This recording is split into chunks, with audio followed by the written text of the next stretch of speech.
మేలు కలుగుటకై సమస్తమును సమకూడి జరుగుచున్నవని ఎరుగుదుము. రోమీయులకు రాసిన పత్రిక 8వ అధ్యాయము 28వ వచనము.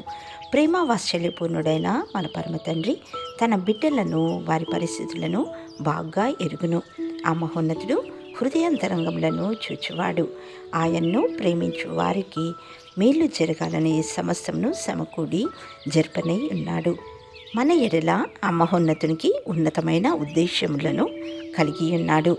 అయినా రాబో కాలమందు మనకు నిరీక్షణ కలిగినట్లు అవి సమాధానకరమైన ఉద్దేశములే కానీ హానికరమైనవి కావు. ప్రస్తుతము నీవు నిస్సహాయ స్థితిలో ఉన్నావేమో, అయినా నీ ఎడల ఆయనకున్న ప్రణాళిక ఎంతో గొప్పది. ముందు కాలంలో నీకు ఆశీర్వాదకరంగా మారబోచున్నవి. జీవం గల దేవుడు ఈ దిన తన వాగ్దానాన్ని మనందరి ఎడల నెరవేర్చునుగాక. ఆమెన్.